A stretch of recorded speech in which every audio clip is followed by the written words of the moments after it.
प्रणाम मित्रों, कुलदीप भगत online classes में पुनः स्वागत करता हूं। आज अपन बात करते हैं तुगलक वंश के फिरोज शाह तुगलक की। जलालुद्दीन सॉरी गयासुद्दीन तुगलक की अपन ने बात कर ली, मोहम्मद बिन तुगलक की अपन ने बात कर ली।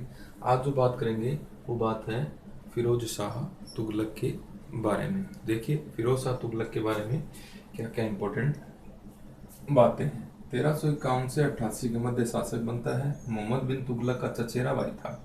इसका राज्याभिषेक होता है कहाँ पर? सिंध के थट्टा में। कितनी वर्ष की आयु में? 46 वर्ष की आयु में। 2 बार इसका राज्याभिषेक हुआ था। पहली बार कहाँ पर? सिंध थट्टा में, और दूसरी बार दिल्ली में। उपाधि जो है इसने कौन से धारण करी थी? सैयद उस सलातिन की उपाधि धारण करी थी। बरनी है ये, इसे दिल्ली का आदर्श सुल्तान कहते हैं। एक दिल्ली का आदर्श सुल्तान है, ये नासरुद्दीन महमूद के लिए भी प्रयुक्त हुआ है शब्द। नेक्स्ट अपन बात करते हैं प्रथम। बरनी इसको दिल्ली का आदर्श सुल्तान कहता है और प्रथम सच्चा मुसलमान शासक कहता है। एल्फिस्टन और इलियट है, ये सल्तनत काल का अकबर कहते हैं इसको, और इसे सल्तनत का जयसिंह भी कहा जाता है। जयसिंह क्यों कहा जाता है? जयसिंह इसलिए कहा जाता है क्योंकि जयसिंह है ये आपका कछुआ शासक था, और इसने भारत के अंदर प्रमुख वेधशालाओं का निर्माण करवाया था और प्रमुख चिकित्सालयों का निर्माण करवाया था। तो इसी प्रकार इसने चिकित्सालय, वेधशाला और सराय और बाग आदि का निर्माण करवाया था, इसलिए इसको सल्तनत का जयसिंह भी कहते हैं। और भवनों का निर्माता राजा भी इसे कहा जाता है। नेक्स्ट देखिए, आरसी मजूमदार है, इसको धर्मांध राजा कहा है, धर्मांध सम्राट का है। इसे सिकंदर लोदी और औरंगजेब का अग्रगामी बताया ये इसने, आरसी मजूमदार ने। राजत्व सिद्धांत देखिए, खलीफा के प्रधानता को इसने स्वीकारा। 2 बार खिलत प्राप्त हुई। इंपोर्टेंट क्वेश्चन है, कौन सा शासक है जिसने 2 बार खलीफा से खिलत प्राप्त करी थी? तो कौन है? फिरोज तुगलक है। प्रथम सुल्तान है जिसने अपने आप को खलीफा का क्या कहा? नायब कहा। अपने आप को खलीफा का क्या कहा साहब? नायब कहा। शुक्रवार के दिन खुतबे में ऐबक को छोड़ करके इसने खुतबा पढ़ा, और खुतबे में ऐबक को छोड़ करके आपसे पहले जो भी शासक हुए हैं उन सभी का नाम पढ़ा गया। क्योंकि ऐबक है, इसने सुल्तान की उपाधि धारण नहीं करी थी, ये सिपह सलार और मलिक की उपाधि ही धारण करी थी। इसलिए दिल्ली सल्तनत का पहला और वास्तविक संस्थापक माना जाता है ये इल्तुतमिश माना जाता है। आगे देखिए इसके अंदर और क्या इंपॉर्टेंट बातें रहेंगी।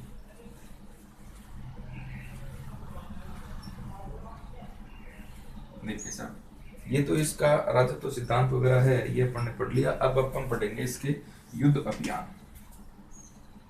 इसके अभियान है, देखिए साहब अभियान देखिए। इसके अभियानों में अपन देखेंगे तो बंगाल अभियान है। बंगाल अभियान है, 2 बार जीतने का प्रयास हुआ। 2 बार जीतने का प्रयास हुआ, लेकिन असफल प्रयास हुआ। पहली बार 1353 में शासक जो था बंगाल का ये था हाजी इलियास। जिसकी राजधानी कौन सी थी? इसकी राजधानी पांडुआ थी। राजधानी थी पांडुआ इसकी राजधानी थी। और दूसरा जो अभियान है, पहला जो अभियान है इसमें देखिए आप, पहला अभियान इसके अंदर इलियास है, यह है इकदल्ला दुर्ग में जाकर के छिप जाता है, और यहाँ पर जब आक्रमण करता है फिरोज, तो यहाँ पर महिलाओं के रोने की आवाज आती है, और ये आवाज सुनकर फिरोज तुगलक द्रवित होता है और सेना को घेराव उठाने के लिए कहता है, और कहता है कि मैं किसी मुसलमान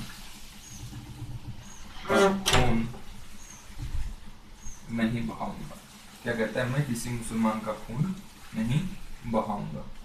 नेक्स्ट देखिए, दूसरा जो आक्रमण होता है, ये तो पहला आक्रमण हो गया बंगाल पर, और दूसरा आक्रमण 1359 में होता है इस समय यहाँ का शासक सिकंदर शाह रहता है और फिरोज ने यहाँ पर आक्रमण किया, इसको जीतता है और अपने चचेरे भाई जुन्ना खां यानी मोहम्मद बिन तुगलक की स्मृति में जौनपुर नगर है यह बसाता है, जौनपुर नगर बसाता है और अपने पुत्र, इसका पुत्र था फतेह खां को अपना उत्तराधिकारी है यह बना देता है। अपने पुत्र फतेह खां को यहाँ पर अपना उत्तराधिकारी बनाता है। नेक्स्ट देखिए, बंगाल के बाद में 2 नंबर की जो विजय है ये है जाजनगर उड़ीसा। जाजनगर उड़ीसा का अभियान है। कब का था ये अभियान है? 1360 का अभियान है और यहाँ का जो शासक था वीर भानुदेव तृतीय था। फिरोज शाह ने यहाँ पर क्या किया? पुरी में जगन्नाथ की मूर्ति को तोड़ा। पुरी के अंदर जगन्नाथ मूर्ति है, इसको तोड़वा दिया। अब है नगरकोट का अभियान है 1365 में। यहाँ पर ज्वालामुखी माता मंदिर है, इसकी मूर्ति को तोड़ा और इसकी मूर्ति के टुकड़ों को गाय के मांस में मिला करके थैलों में डालकर पंडितों के गले में डाल दिया। ये इसने काम किया यहाँ पर। नेक्स्ट है सिंध अभियान, इसका 1365 रहता है। यहाँ का सिंध का जो शासक रहता है ये है जम्बुवानिया शासक रहता है और यही इसका अंतिम सैन्य अभियान था। अंतिम सैन्य अभियान था इसका फिरोज तुगलक का। यहाँ पर कहावत है, कहावत क्या है? और ये कहावत है, ये एक सूफी संत है, ये कहता है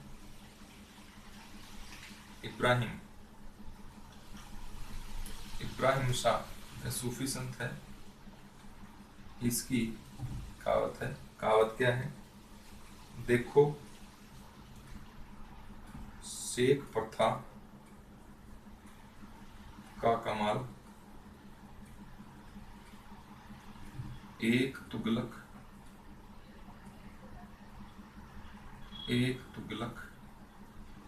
चला गया, दूसरे को संभाल।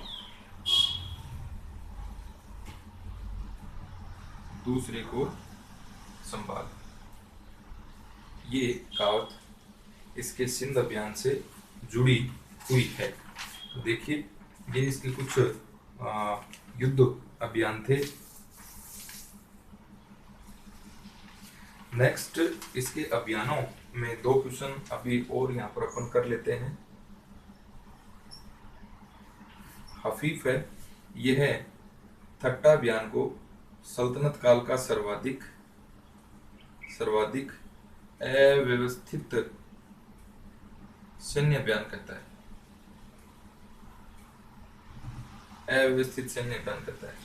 और डॉक्टर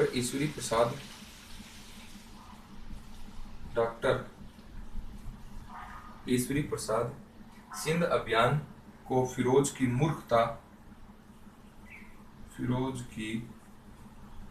मूर्खता व अदूरदर्शिता का उदाहरण बताता है। देखिए सर, इसके बयान देखिए। बंगाल को 2 बार जीतने का प्रयास किया, दोनों बार असफल ही रहता है। पहली बार 1351 में शासक था इलियास, राजधानी इसकी पांडुआ थी। इस पर आक्रमण करता है। इलियास छुप करके कहाँ चला जाता है, एक दल्ला दुर्ग में। यहाँ पर महिलाओं के रोने की आवाज आती है और रोने की आवाज सुन करके इसका मन द्रवित हो जाता है फिरोज तुगलक का। और फिरोज तुगलक है यहाँ से अपना जो पड़ाव है, सैनिकों का पड़ाव, ये उठा लेता है और कहता है मैं किसी मुसलमान का खून नहीं बहा सकता। 1359 के अंदर दूसरा आक्रमण होता है। इस समय सिकंदर शाह यहाँ का शासक था और ये जो अभियान भी इसका सफल नहीं रहता है। जोना खां है, अपने भाई जोना खां चचेरे भाई यानी मोहम्मद बिन तुगलक की स्मृति में यहाँ पर क्या करता है, जौनपुर नामक नगर बसाता है और यहीं पर अपने पुत्र फतेह खां को अपना उत्तराधिकारी नियुक्त करता है। इंपॉर्टेंट क्वेश्चन बनता है। नेक्स्ट अपन बात करते हैं जाजनगर उड़ीसा की पर ये आक्रमण करेगा। 1366 में वीर भानुदेव तृतीय यहाँ का शासक था और यहाँ पर इसने क्या किया, जगन्नाथपुरी के मंदिर की मूर्तियों को तोड़ता है। नगरकोट कोट के ऊपर अभियान करेगा 1365 में। यहाँ पर ज्वालामुखी माता मंदिर है, इसको तोड़ता है और इसकी मूर्ति के टुकड़ों को गाय के मांस में मिला करके थैलों में भर करके ब्राह्मणों के गले में लटका देता है। नेक्स्ट है सिंध, इसके ऊपर 1365 में आक्रमण करता है और यहाँ का जो शासक कहता है जेम्बवानिया। अच्छा, फिरोज शाह तुगलक का जो सिंध अभियान था ये अंतिम सैन्य अभियान था, अंतिम सैन्य अभियान था। इसके ऊपर कहावत है, सूफी संत इब्राहिम शाह कहता है कि देखो शेख प्रताप का कमाल, एक तुगलक चला गया दूसरे को संभाल। एक तुगलक चला गया, कौन चला गया,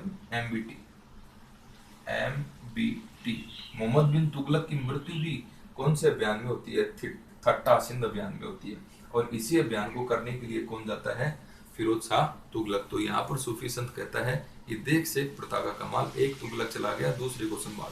तो ये कहावत सिंध अभियान से जुड़ी हुई है, किसके समय की है, फिरोज शाह तुगलक के समय की है।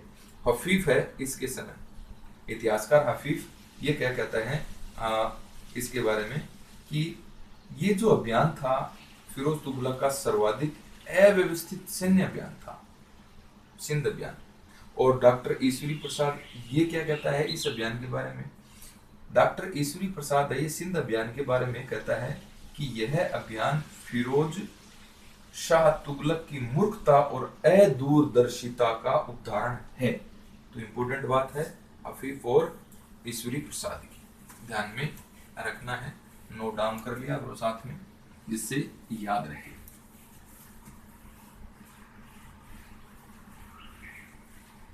इसके जो नोट्स हैं वो भी मैं पीडीएफ में डाल दूंगा। नेक्स्ट आ जाए, इसके शासनकाल में विद्रोह देखिए कौन कौन से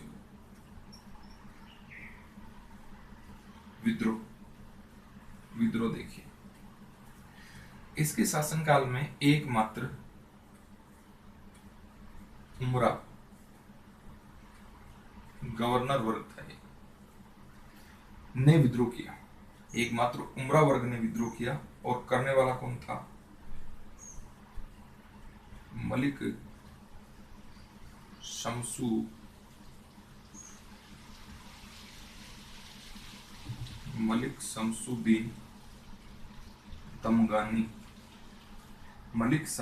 दमगानी ने किया था। नेक्स्ट है 1377-78 में कटेहर के राजपूत शासक सरदार राय खरकू, इसका विद्रोह हुआ था। प्रथम शासक था जिसने इस्लाम को शासन का आधार बनाया, प्रथम शासक था जिसने इस्लाम को शासन का क्या बनाया, आधार बनाया। नेक्स्ट है प्रथम शासक जिसने उलेमा को अधिक प्रधानता दी, प्रथम शासक जिसने उलेमा वर्ग को प्रधानता दी। नेक्स्ट है फिरोज शाह तुगलक ने बहराइच में सैयद सालार मसूद गाजी, सैयद सलार मसूद गाजी की दरगाह की यात्रा करी थी, दरगाह की यात्रा करी थी। नेक्स्ट है, इसके समय अमीर वर्ग, अमीर वर्ग देखिए, अमीर वर्ग में देखिए खान ए जहां तेलंगानी, यह तेलंगाना का ब्राह्मण था जिसका मूल नाम कन्नू था, कन्नू, और यह बाद में मुस्लिम धर्म ग्रहण कर लेता है और फिरोज शाह तुगलक है इसका प्रमुख मंत्री रहता है, खाने जहां की इसको उपाधि थी। नेक्स्ट है, अब कार्य देखिए फिरोज शाह तुगलक के क्या क्या इंपॉर्टेंट कार्य हैं। फिरोज शाह का आदर्श वाक्य,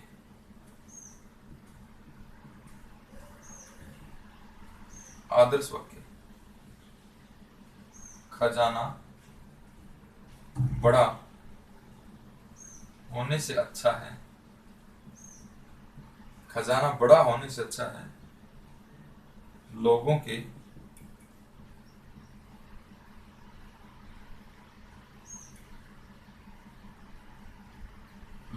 कल्याण,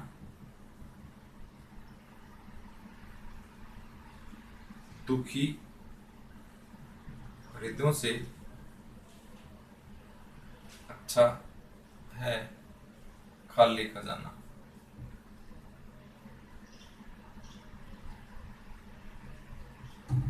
नेक्स्ट है, प्रथम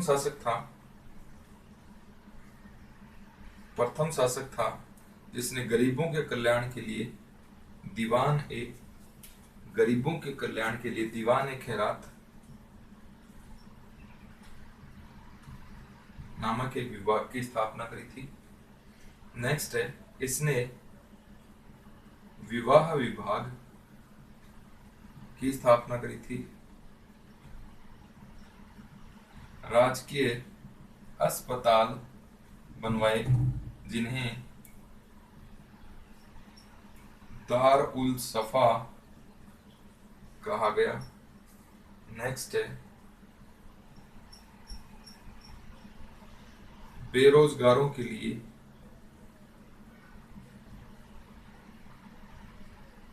रोजगार कार्यालय बनाए जिन्हें दीवान इस्तिहाक कहा गया। 1200 बाग लगवाए इसने। इसके समय दासों की संख्या जो थी 1,20,000 थी। दासों का शौकीन था। इसकी देखभाल के लिए दीवान ए बंदगान विभाग की क्या करी थी, स्थापना करी थी। नेक्स्ट है, दास व्यापार पर रोक लगा दी। 36 राजकीय कारखानों की स्थापना की,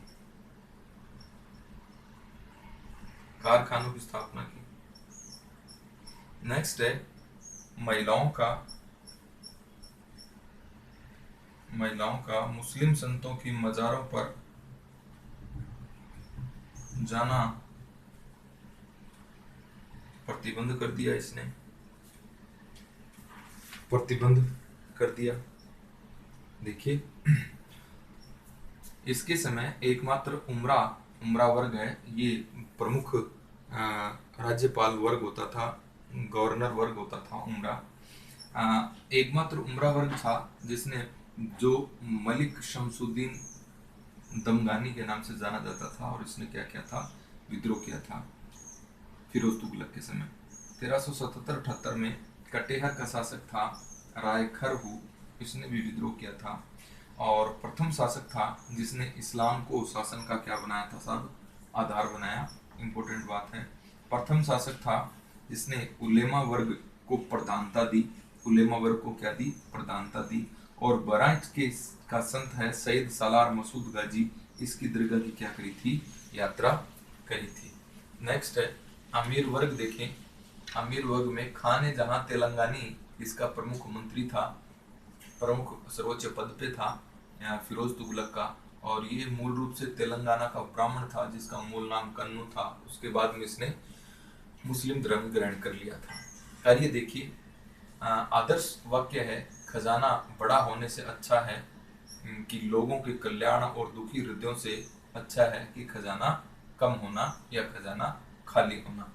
नेक्स्ट अपन बात करते हैं प्रथम सम्राट है जिसने गरीबों के कल्याण के लिए दीवान खैरात ये ऋण बांटता था। दीवान खैरात है जरूरतमंदों को पैसे देता था। विवाह विभाग की स्थापना करी थी। राजकीय अस्पतालों यानी दारुल सफा की इसने स्थापना करी। बेरोजगारों के लिए एक रोजगार कार्यालय बनवाया जिस विभाग का नाम क्या था, दीवाने इस्तेहाक था। 1200 बाग लगवाए। दासों की संख्या इसके समय 1,20,000 थी। दास रखने का शौकीन था और दासों की देखभाल के लिए एक विभाग बनवाया, दीवाने बंदगान। दास व्यापार पर रोक लगा दिया और 36 राजकीय कारखानों की इसने स्थापना की थी। और इसने महिलाओं को संतों की मजारों पर जाने से क्या कर दिया था, प्रतिबंध लगा दिया था। और महिलाओं को संतों के मजारों पर जाने पर क्या कर दिया था, प्रतिबंधित कर दिया था। आगे देखिए नेक्स्ट अपन बात करते हैं तो देखिए पर्दा प्रथा है। पर्दा प्रथा है, इसको अधिक बढ़ावा दिया और नहरों का सर्वाधिक विकास किया। इसी कारण इसको नहरों का वास्तविक संस्थापक भी कहा जाता है। नहरों का वास्तविक संस्थापक कहा जाता है। 5 नहरें प्रमुख थी जिसमें राजवाही व उलूगवाही नहरों का नाम प्रसिद्ध है। राजवाही व उलूगवाही नामक नहरों का नाम प्रसिद्ध है। अब इसका जो निर्माण कार्य है वो देखें। निर्माण कार्य में निर्माण देखें 300 नगर इसने बसाए। वुलजले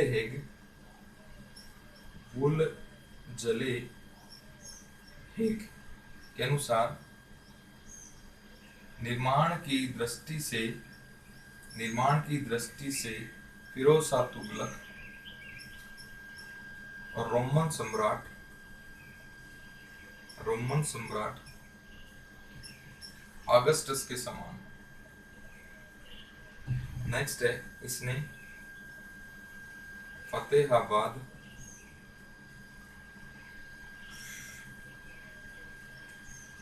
फिरोजाबाद, हिसार, जौनपुर,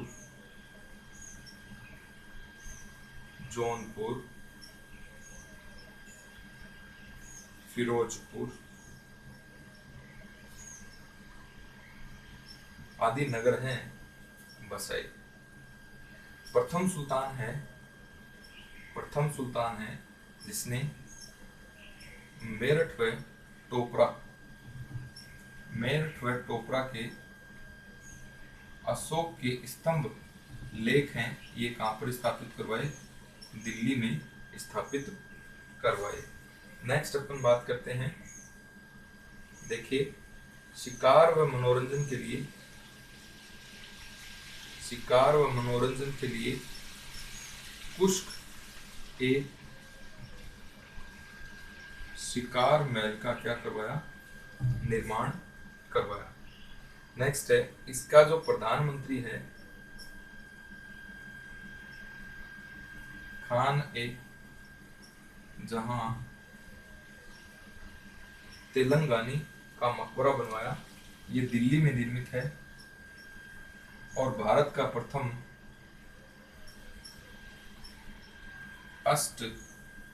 भुजाकार मकबरा है। तो ये अष्टभुजाकार मकबरा है। देखिए, प्रदा को अधिक बढ़ावा दिया, नहरों का सर्वाधिक विकास किया। इसी कारण फिरोज शाह तुगलक को नहरों का वास्तविक निर्माता या वास्तविक संस्थापक कहा जाता है। 5 नहर बनवाई इसने, प्रमुखतः एक तो राजवाई थी, एक कुलुगवाई थी। दोनों जो नहर हैं इनका नाम याद रखना है। निर्माण में देखिए 300 नगर बसाए इसने।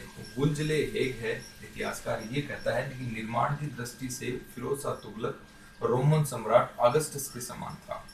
फतेहाबाद, फिरोजाबाद, हिसार, जौनपुर, फिरोजपुर आदि नगरों की क्या करी थी, स्थापना करी थी। प्रथम शासक है जिसने मेरठ व टोपरा के जो अशोक की स्तंभ लेख हैं इनको यहाँ से कहाँ स्थापित करवाए, दिल्ली में स्थापित करवाए। शिकार के लिए कुस्क ए शिकार नामक महल बनवाया और इसका प्रधानमंत्री था खाने जहां तेलंगानी, जिसका मकबरा दिल्ली में बना हुआ है। जो किसने बनवाया था, फिरोज तुगलक ने बनवाया था। और ये प्रथम अष्टभुजाकार मकबरा है। प्रथम अष्टभुजाकार मकबरा है। आगे देखिए, प्रथम अष्टभुजाकार मकबरा। अब देखिए कर फिरोज शाह तुगलक के समय टैक्स। इस्लाम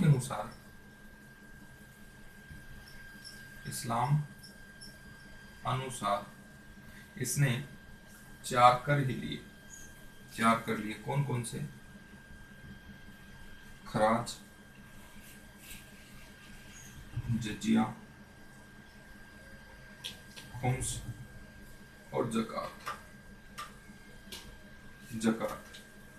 नेक्स्ट देखिए, 24 करों को इसने गैर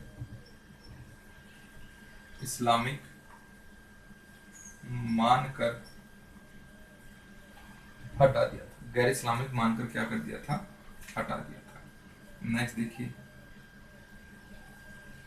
प्रथम शासक है जिसने जजिया को जकात से पृथक किया। जजिया को जकात से पृथक किया। नेक्स्ट है, नहरों द्वारा सिंचाई के लिए आब ए सर्ब नामक कर है, ये लिया, यानी सिंचाई कर लिया। नेक्स्ट है, प्रथम सुल्तान था जिसने राज्य की वार्षिक आय का आकलन करवाया। राज्य की वार्षिक आय का आकलन करवाया। और इस काम के लिए ख्वाजा इसामुद्दीन जुनैदी को लगाया। और इसकी जो वार्षिक आय थी 6,85,00,000 टका वार्षिक आय थी। अब देखिए, धार्मिक कार्य, वैसे धार्मिक कार्य अपन देख चुके हैं इसके। धर्मांध था ये, सीआर मजूमदार कहता है ये सिकंदर और औरंगजेब का अग्रज है। सिकंदर लोधी व औरंगजेब का अग्रज है। पहले पेपर पढ़ चुके हैं। अब देखिए, एकता में इसने क्या प्रमुख काम किया? सरकारी पदों को वंशानुगत कर दिया। सरकारी पदों को वंशानुगत कर दिया। सैनिकों को वेतन के बदले जागीर देनी प्रारंभ करवा दी। सैनिक हैं, सैनिक पद व जागीर हैं, ये वंशानुगत हो गए। असक्षम सैनिक है, असक्षम सैनिक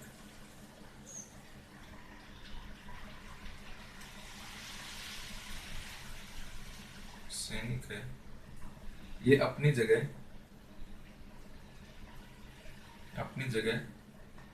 अपने पुत्र दामाद या एजेंट को भेज सकता था। इजारेदारी प्रथा को प्रोत्साहन दिया, इसने बढ़ावा दिया। वेतन प्राप्त करने के लिए नियुक्ति पत्र बनाया, जिसे इत्तलाकनामा कहा जाता था। आय व्यय का ब्यौरा है, ये इमलाक कहलाता था। आय व्यय का ब्यौरा है, ये क्या कहलाता था? इमलाक कहलाता था। फिरोज शाह तुगलक के समय भ्रष्टाचार चरम सीमा पे था। भ्रष्टाचार अपनी चरम सीमा पे था। और फिरोज तुगलक का समय है, ये वजीर पद का स्वर्ण काल है। वजीर पद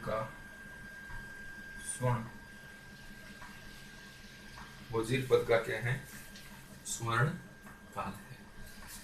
अब देखिए, इसका जो कर है, कर प्रणाली की बात करें अपन, इस्लाम के अनुसार सिर्फ इसने 4 ही कर लिए: खराज, जजिया, खुम्स, जकात। 24 करों को हटा दिया था जो गैर इस्लामिक थे। प्रथम शासक था जिसने जजिया को जकात से क्या किया? पृथक किया, अलग किया। नहरों से सिंचाई होती थी और सिंचाई के लिए इसने कर लिया, और कर का नाम क्या था? आब-ए-शर्ब।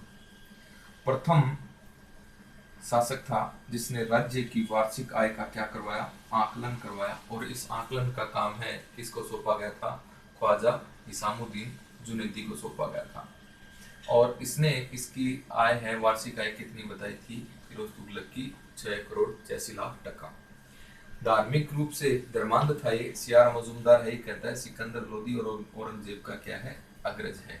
एकता में देखिए, सरकारी पदों को वंशानुगत कर दिया था। सैनिकों को वेतन के बदले जागीर देना प्रारंभ कर दिया था। सैनिक पद है वह जागीर इनकी क्या हो गई थी? वंशानुगत हो गई थी। असक्षम सैनिक है, अपने पुत्र, दामाद या किसी एजेंट को भेज सकता था। इजारेदारी यानी ठेकेदारी प्रथा को क्या दिया? बढ़ावा दिया। वेतन प्राप्त करने के लिए नियुक्ति पत्र का इस्तेमाल होता था, जिसे क्या कहते थे? इत्तलाकनामा। इसकी शुरुआत करी थी इसने। आय व्यय का ब्यौरा जो है, ये इमलाक कहलाता था। और भ्रष्टाचार है, फिरोज तुगलक के समय भ्रष्टाचार अपनी चरम सीमा पे था। और इस फिरोज तुगलक का जो काल है, ये वजीर पद का स्वर्ण काल कहलाता है। क्या कहलाता है? वजीर पद का स्वर्ण काल कहलाता है। आगे देखिए,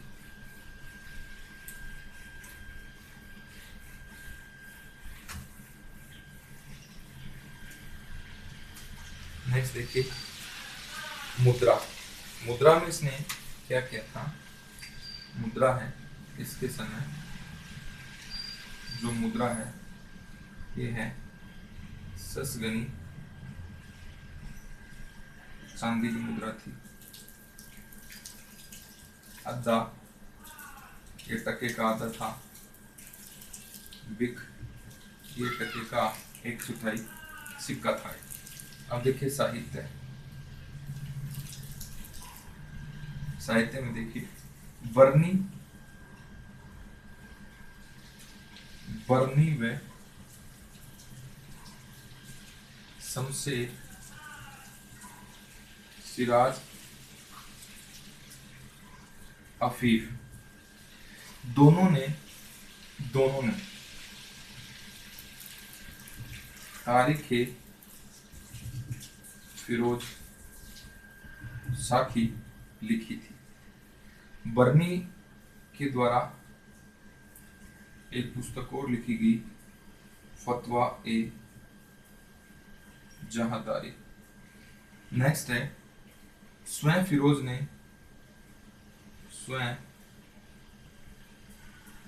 फिरोज ने अपनी आत्मकथा लिखी थी, फुतुहात ए फिरोज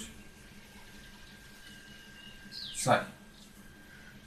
इसके बाद देखिए, नासिरुद्दीन मसूद शाह महत्वपूर्ण शासक है। नासिरुद्दीन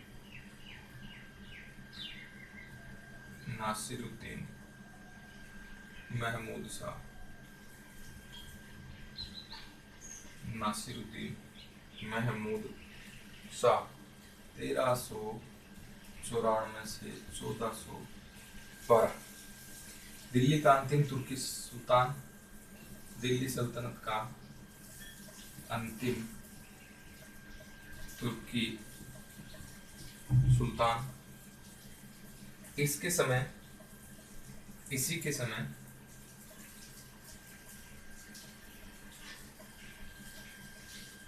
दिल्ली सल्तनत के ऊपर दो तुगलक वंश के शासन कर रहे थे बादशाह।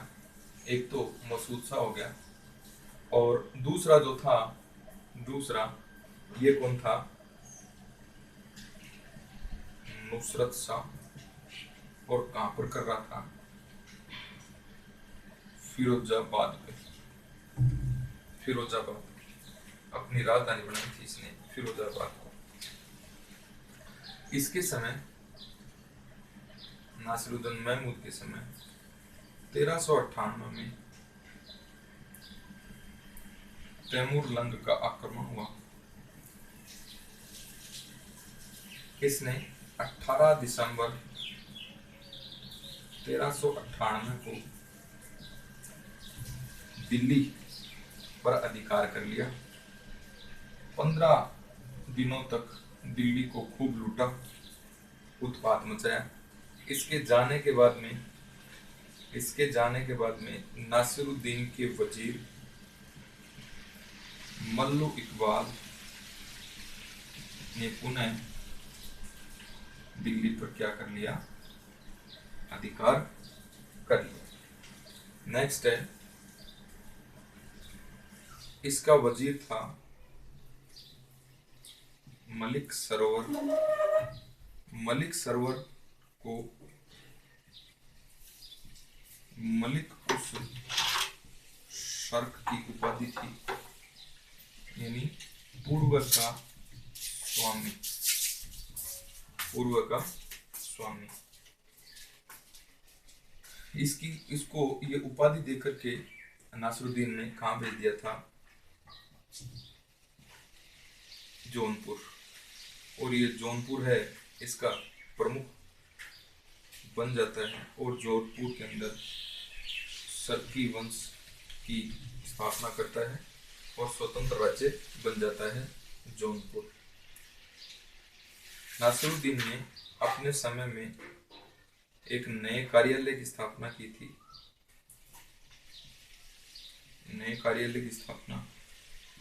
कार्यालय का नाम क्या है? वकील ए सुल्तान। नए कार्यालय की स्थापना की थी। नेक्स्ट है, इसके समय एक कहावत है, ये प्रचलित हुई, शहंशाह की सल्तनत दिल्ली से पालम तक है।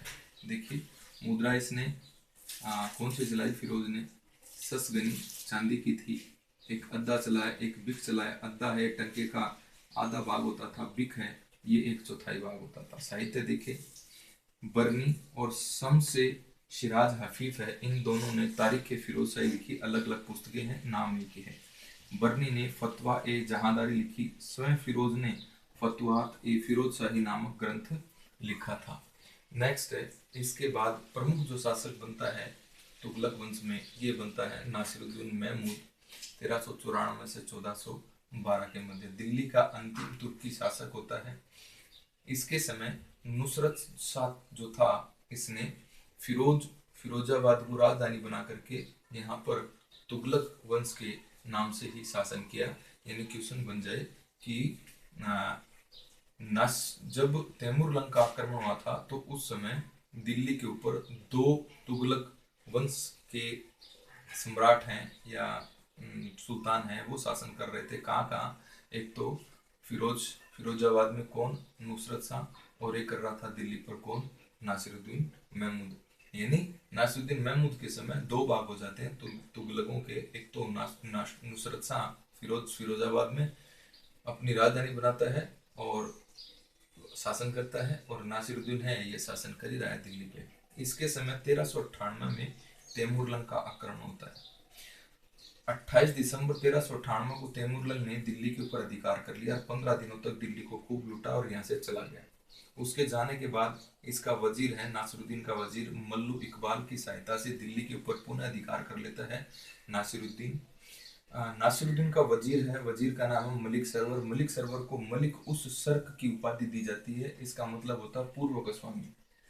और इसे जौनपुर का प्रमुख बनाया जाता है और यहीं पर रहते हुए जौनपुर में इसने सरकी वंश की स्थापना करी थी और जौनपुर में स्वतंत्र राज्य की स्थापना करी। यानी इस समय जौनपुर है ये स्वतंत्र हो गया था दिल्ली सल्तनत से। अब अपन बात करते हैं, नासिरुद्दीन महमूद है, इसने नए कार्यालय की स्थापना करी जिसका नाम है वकील ए सुल्तान। इसके समय एक कहावत प्रचलित थी कि शहंशाह की सल्तनत है दिल्ली से पालम तक रह गई है, दिल्ली से पालम तक रह गई है। ये है जो कहावत है, ये किसके समय थी? नासिरुद्दीन महमूद शाह के समय थी, जो अंतिम शासक है कौन से वंश का? तुगलक वंश का। तो ये बातें रही आपके तुगलक वंश की। तुगलक वंश के बाद में अपने सैयद वंश की अपन बात करेंगे आने वाली क्लास में। धन्यवाद।